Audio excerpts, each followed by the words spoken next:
Good morning everyone, welcome to day 36 of the 100 Days of Making Comics Challenge.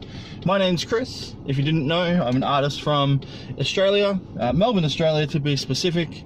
I am currently on my way to pick up my good pal Luke, and then we are off to our monthly sketch session with our artist buddies. So I've been looking forward to this one for a little while. Usually we have it a bit later in the month. This time it's the second Saturday in the month. It is the first Saturday of the month, I think. Yes, it is. Yeah, and it looks like it's going to be a really good turnout, which is great because usually there's only about 4 or 5 of us. Looks like today we're going to have about 10 of us, so I don't know if we're all going to fit in the one booth. Hopefully we can, and it's going to be a good session regardless. So as for my progress on today, for my 30 minutes, I have done my 30 minutes, of course. I decided to jump into page 1. I think I mentioned this yesterday. If not, my intentions were to jump into page 1 and get all the halftones done. It actually took me a bit longer than I thought. It took me about an hour to do the entire page. There's 2 different sets of halftones plus solid blacks added into all the line work that I've done. And I've got to say I'm pretty happy with it.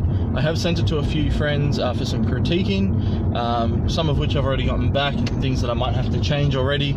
But for the most part, I'm really happy. I did end up doing thicker lines on the borders of the panels because the lines that Manga Studio provided were far too thin. Probably a setting that I can fix. At this point I don't know how to do it, so I just did it all manually. Next to that, with the lines on the speech bubbles, I also hand drew those over the top of the original speech bubbles that were there, purely because I like them a little bit thicker. They seem to be a bit more prominent. The text hasn't changed, it's just the line work.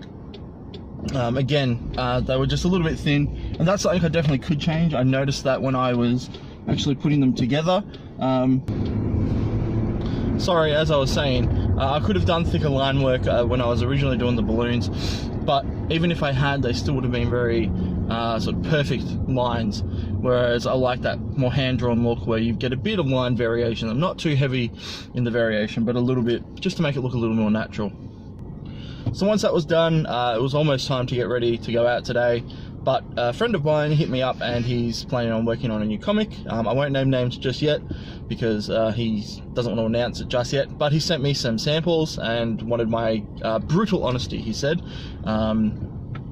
He recognizes me as an artist that he looks up to, which I'm super appreciative of that, being that I don't feel like I'm, you know, of that level. But so for him to come and ask me what my opinions were and whatnot, I was very chuffed. But I said I'm like happy to be brutally honest if you want me to. So I did. I took one of the pictures and I drew over the whole thing completely, and redesigned his characters in a sense, anatomically, and just gave him some tips, just little things like using that nice S-curve when you're drawing your characters, even to the point where he had the arms were very cartoony, where he wasn't actually putting elbows in them. There was no sort of points or significant notice where the elbow lines were, but then like some of the other body was very rigid and hard lined. I said if you're going to be doing something like this, it's better to stick to that one line style rather than having a mixture of both. I mean, you can work in depending on the type of character, but if you're going to be doing, say like the Powerpuff Girls are a perfect example where their lines are nice, fluid and curvy.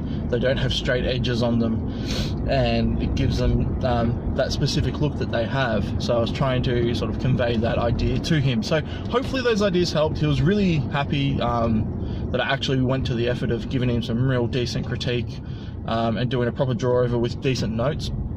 And I enjoy doing that kind of thing, but at the same time, like, I don't feel like I'm the kind of artist that I, you know, have the right to be doing that sort of thing. But if I can drop the knowledge that I already have, at least, and say this is at least what I think you could have done to make it better, I'm more than happy to do that. And I will be honest, because and as he said, like, there's no point being delicate. If he's going to ask for a critique, expect a critique, you know, take the good with the bad, because that's what it's going to have to be. And there's always room for progression, and if you don't think that about your art, then there's not much I can say more than I feel sorry for you that you don't want to continue growing. For me, I continuously want to grow as an artist. I want to learn more things constantly, and I think that's what makes me a great artist. Despite the strength of my art, whether it's good or bad, being able to recognize that there's still growth to be had is probably the most important thing.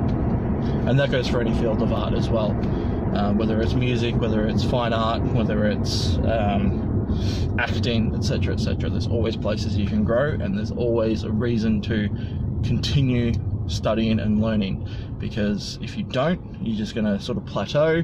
You'll never progress, and I've seen artists do it and they just don't go anywhere, and they continue to complain that no one cares about their work. And I think one of the biggest things, especially with people who start to become fans of your work, is they like to see you grow, and they like to see your art change, and they like to see progression in the comics that you're making, or the artwork that you're making, or, you know, taking those different steps, trying different things. Whereas if you stay stagnant for too long, they can get pretty bored. Anyway, that's not what I came here to talk about. I'm on my way to Luke's now. Hopefully I can get some good footage today. As you've probably noticed, I'm a pretty terrible vlogger. I tend to it's not the matter of I don't want to film, it's a matter of, one, I generally feel awkward about filming in public, because especially here in Australia, vlogging really isn't a huge thing to my knowledge. So when you are vlogging or talking to a camera while you're walking around the street, or just filming your friends and stuff, people tend to look at you weird, and that really puts me off. Secondly, I'm generally too just stuck in the moment to even think about pulling my camera out to film. So hopefully I can get past those things today. That'll be my little goal, to do that and get some more footage. Oh, and the other thing I want to talk about, which I've done, I skipped yesterday, but I did it the day before, and I did it today. For anyone who's been watching Kevin Cross's 100 Days, which is now finished, congratulations Kevin, by the way. He's been taking cold showers in the morning rather than hot showers, due to the health benefits that it can, you know, pertain. So I had to look into it because I was really curious, and I'm like, oh, well, you know, these sound like pretty good health benefits. The fact that it can encourage weight loss, can give you more energy in the day, all those sorts of things. So I researched into it. I was actually really impressed with what I read. I was talking to a few friends of mine. Turns out a couple of my friends actually do it regularly. One of my friends has been doing it for years. Another one does it after he hits the gym, because again, that energy boost is way better for him. So I've decided I'm going to try and do that. Yesterday I failed because I was just like, no, I need a hot shower. I need a really nice warm shower after, you know, it was a super cold morning. But I'm going to try and push at it. I hear that it takes 14 days to make or break a habit, so hopefully I can spend the next 2 weeks doing that and just developing a habit in that too. Because again, I feel more energized this morning than I did yesterday when I went to work. I don't know if it's a mental thing because I just had the cold shower, but I'm going to keep trying it, and if it works, that'd be great. Yeah, I just wanted to add in that little thing. One thing I really need to do is, and it's in the cover of all of my episodes at the moment, like, you know, since I started this, is, you know, becoming healthier, and I've super failed at doing that, and I really need to get back into that. I think I need to set myself a challenge of 30 minutes of exercise a day now. I've said this before, but I really need to try and stick to it. So hopefully in the next couple of days I will fit that into my schedule and make sure that's a thing that happens. So I will keep you guys updated on that. But for the moment, at least the comic's going well. Alright, I'll talk to you guys soon.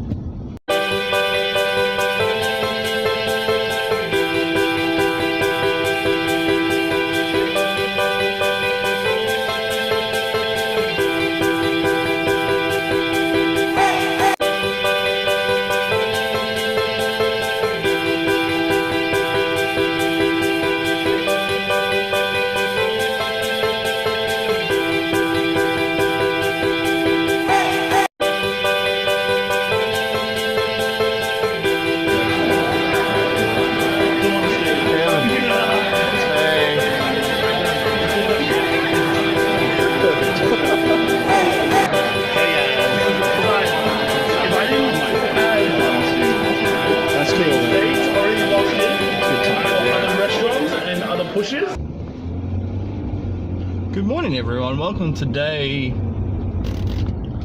want to say 36, I'm probably wrong, 37? Stab in the dark.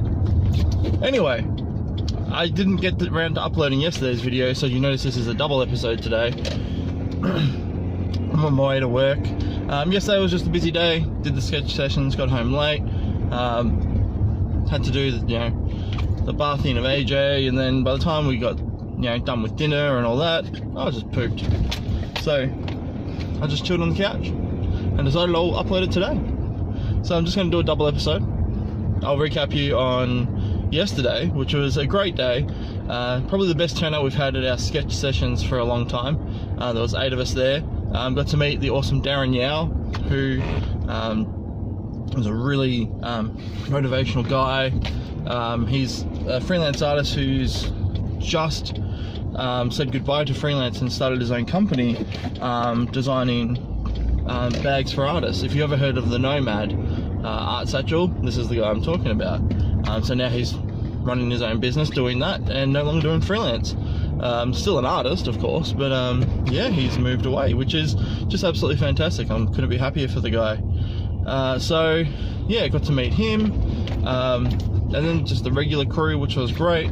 I did some art. I didn't do anything finished. I generally try and do like a finished ink piece. Instead, I just did some sketching, did some character designs for Monkey Junk. Definitely feeling, because I was stuck doing traditional, definitely feeling more so now than ever that I enjoy digital inking more. I have more control. I can fix mistakes a lot easier. I just enjoy it a lot more. The traditional sketches that I was doing, I wasn't too pleased with them. Some of them came out great, but the first one I did was just absolutely terrible. Really wasn't happy with it. But I didn't let it sort of put me down. I just kept drawing for the sake of drawing, because I was there, everyone else was drawing. It was just a really nice vibe. I was talking to the owner there, or not the owner, or the manager of the shop, for some interesting prospects in the future art-wise. So I'll let you guys know more about that as that happens, but that's going to be a massive project if that all goes ahead. Yeah, and then came home. Yeah, and just a regular night. We watched Now You See Me 2, which we've been meaning to watch for a while, and that was absolutely awesome. If you liked the first one, definitely watch the second one. I really enjoyed it. And then bed. During that time, I did do some writing, so I've rehashed a lot of stuff in Monkey Junk. I've decided that before I start drawing, I want to make sure that the whole of Volume 1 is done. When I say that, Volume 1 will consist of 4 to 5 chapters that will compile one story together, and then it'll move on to Volume 2, etc, etc, etc. So the way I'm looking at it, Volume 1 will sort of have a final wrap up with real potential to sort of lead on further into the universe, if people really enjoy it. But if I can at least get that first volume out, that'd be great. I really don't know what the page count's going to be. I haven't really concerned myself with that. As long as each volume is more than 48 pages, which shouldn't be hard, given the storyline, I should be sweet. Anyway, as for today, I haven't actually done any comic book work. This morning I had to get everything done on Kill the Hero, the assets, the quest card and everything. So I had a couple of hours to do that, so I just demolished all that. That's all sent off to Lee, who I was speaking of the other day, and now he can do what he needs to do. I'm pretty sure, I'm about 98% sure there's literally nothing else I need to do at this point except just continue drawing the heroes, colouring them, drawing the loot and everything like that. So this week I'm going to plan in, excluding today, half an hour on the anthology, half an hour on Kill the Hero, half an hour of exercise, and cold showers every day. And it's worth noting, I did have my cold shower this morning, and it's absolutely freezing this morning. It's only 15 degrees, so that was hell, but it wasn't too bad at the same time. And I feel really perky and more energetic than I normally do. And yesterday I didn't feel tired in the afternoon, so maybe the benefits, maybe what they say about it is true. So I'm definitely going to keep it up. It's not hindering my day at all. It's just 5 minutes of my day in some cold water, and that's it. So the rest of my day just carries on. So, I don't know, if you're curious about trying it, it's working for me, in the small sense so far. why don't you try it yourself? Let me know how you go. Otherwise, that's it. I'm nearly at work, so I'm going to call it a day. If there's any more to update after work, I will. Otherwise, thank you guys for watching. Please like and subscribe, like and comment on the videos, and subscribe to the channel if you haven't already. And I'll see you all tomorrow. Goodbye.